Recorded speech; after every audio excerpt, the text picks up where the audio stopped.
Hey guys, Zack here, and welcome back to another action figure review, and today we'll be taking a look at the NECA Godzilla 1984 version 2.0. Now this version of Godzilla comes from the 1984 film Godzilla, or the American version Return of Godzilla, because of Godzilla's return after Terror of NECA Godzilla, which was supposed to be the last movie in the franchise, but because of money, Toho decided to keep on going, so yeah. Anyway, the overall movie I feel like is pretty solid. I prefer the Japanese version, the original 84 version, because the American version actually came out a year later, and had a really big promotion with a soda. I forget what it was. I think it was like Sierra Mist or something like that, but yeah. Anyway, I do prefer the Japanese version, but actually I don't think I've seen the American version. I've seen a review of the American version, but I haven't seen the actual American version. I've only seen the Japanese version, but yeah, either way, it's still an alright movie. Not the best in the franchise in my opinion, but still a very good movie, and is actually a film that I feel is a little underappreciated. Don't get me wrong, it has its fans, you know, I'm sure people love this movie. In fact, I know people love this movie, but I feel like it's a movie that not a lot of people really talk about, so yeah. Anyway, that's just me, and that's just enough about the movie, so yeah. Anyway, NECA lately has been doing something pretty interesting. So ever since the release of their 1962 figure, they decided to change up the packaging, because before, just gonna move you out of the way for a second, before, their packaging looked like this like clamshell, just, you know, not really good. Like, I really hated this packaging. Like, it was awful, because like, once you open it, there's no like, you know, saving the box. It's just utterly destroyed once you open it, and I just really didn't like that at all.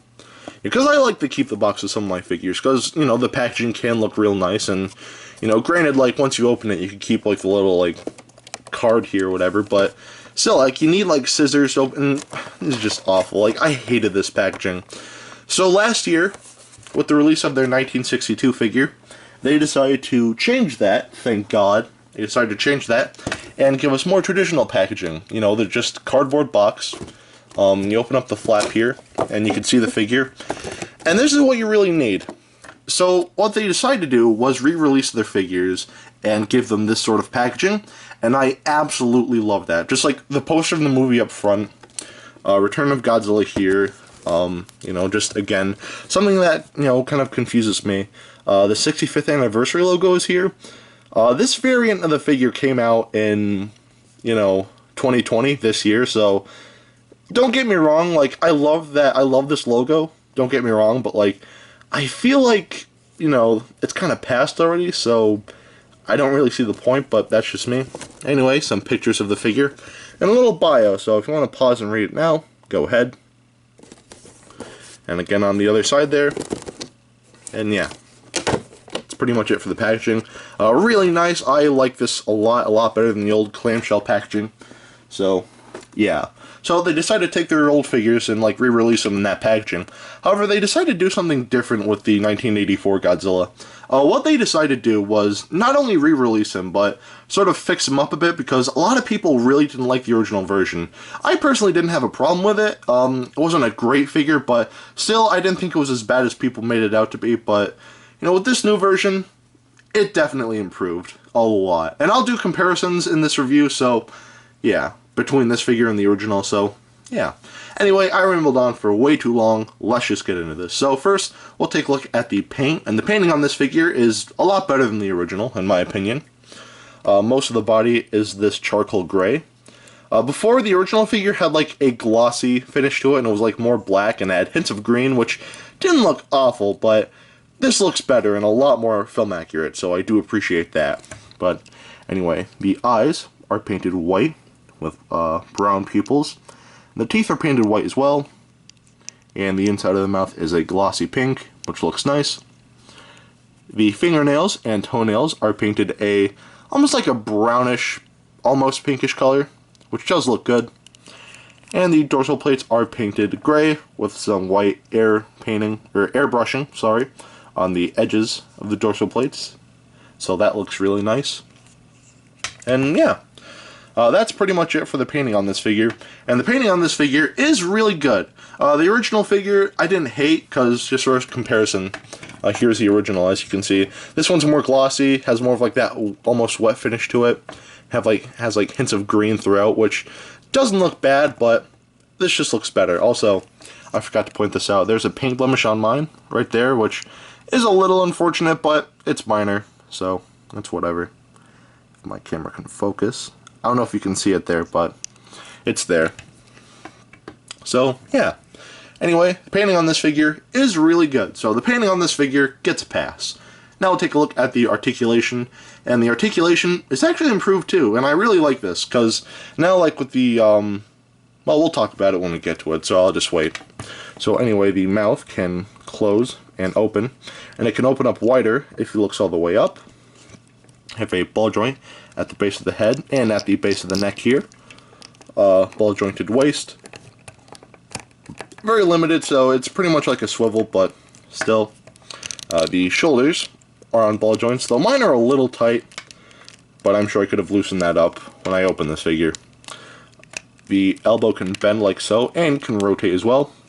And what's really cool is that they actually added wrist articulation. The original figure didn't have this, but yeah, so now you can make this figure like, you know, pose like how he posed in the movie. And I really like that. It definitely adds to this figure, so yeah. The hips are on ball joints. Very tight, but they are on ball joints. And there's a very tight bend at the knee. Just be careful you don't break the foot.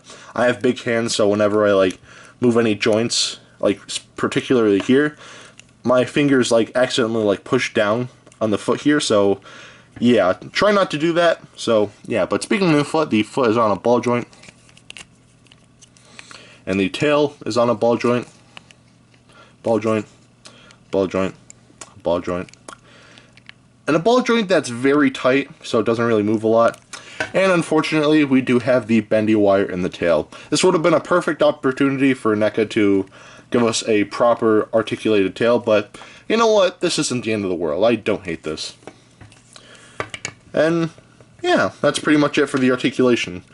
Just to bring in the original again, there was no articulation in the wrist, only like, you know, a swivel. So you could only really like stand like this, and that doesn't really look great. However, here, that just looks a lot better to me. So yeah, just adjust the lighting here, just a little. So yeah. Anyway, that is it for the articulation, and the articulation on this figure is pretty good. So the articulation on this figure gets a pass. Now we'll take a look at the sculpt, and the sculpt has also improved from the original figure. For one, they actually fixed the jaw, because on the original figure, there's like a huge gap when the mouth was closed, and they did fix that here, kind of. It can still open up decently, but unfortunately if he looks down, then that's all he can do, so yeah. If you can get him to look up, then he can open his mouth just fine, but unfortunately, when he looks down, he can't. So, yeah. Also, the new part of the sculpting, the dorsal plates here, look great. Like, they're good size, they're good, like, you know, they just look great. And, like, here's the original figure, where just like these paper thin, like, you know, very cheap looking dorsal plates, not really a big fan of these. I didn't hate them, you know, and I still don't hate them, but compared to this, like, yeah, this is definitely way better.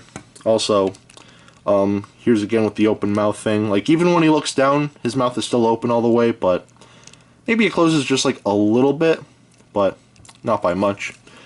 And I don't know why, but for some reason this figure, like, the second toe here, like, is just bigger than the rest of them. And that's still kind of on, like, this figure here, but kind of less so, because, like, it's not really on this toe, but it's more so on this toe, which I think it does look a little weird, but honestly, I'm fine with it. But other than that, yeah, that's pretty much it for the sculpting. Looks almost film accurate. Not completely, like, one-to-one with the movie, but still, it looks very spot on for the most part, considering. So, yeah. Anyway, the sculpting on this figure gets a pass. Now we'll take a look at the detailing, and the detailing on this figure, once again, just like with the sculpting and everything else, is great. So, anyway, taking a look at the head here, we can see all of the creases and scales in the face there, which look really nice. And we get more of the scaling throughout the body, which looks great. And even the scales on the front of the body here look very well defined, and I really do get a kick out of that. All the creasings and everything, to sort of like emulate like a guy in a rubber suit. I really like that, so I think it's done pretty well here. So yeah, all of the scaling and everything, very great, well defined. So yeah, again, like here's more of like that creasing to give like that guy in a rubber suit feel that I was talking about. So yeah, the feet are detailed very nicely as well. And yeah, the dorsal plates, again, look great. Everything here is just well defined and just looks great. Better than the original. Not that the original was bad, but it just looks better. And all of the creasing and scaling on the tail here looks great as well. And yeah, that's pretty much it for the sculpting on this figure, or detailing. And the detailing on this figure is great. So the detailing on this figure gets a pass. So at the end of the day, should you get this? I'd say absolutely. Even if you have the original figure, I'd say get this instead, because this is overall a much better figure. Again, I still feel like that this version is a little underrated, but this figure, hands down, is just much better. So if you can get this figure, definitely go for it. It costs like almost 30 bucks. I saw it in a Target one day and I decided to pick it up. Be careful when you order this thing, because if you order this thing, you might get the original version instead. I've heard that happen to people where they ordered, not particularly this figure, but with the Godzilla vs. Space Godzilla variant, where they ordered it in like the new packaging, but it came in like the older packaging. So do be careful when ordering this thing online. Big Bad Toy Store is pretty reliable, so order from there as far as NECA figures go. But if you prefer just like, you know, go out in the store and just pick something up, then I'd say, yeah, this is definitely a figure you should get. So yeah, great figure. Get it if you can. Between like 25 to 30 bucks, which honestly is not bad for what you're getting. This is a very solid figure. So yeah. Anyway, if you want to know how big he is, here he is next to Dr. Billy Grant. And here's some hand sanitizer. Stay safe. Don't get sick. Be clean. So, yeah. Anyway, that is it for today. Have a great rest of your week, and I will see you in the next video. Peace. Zack out.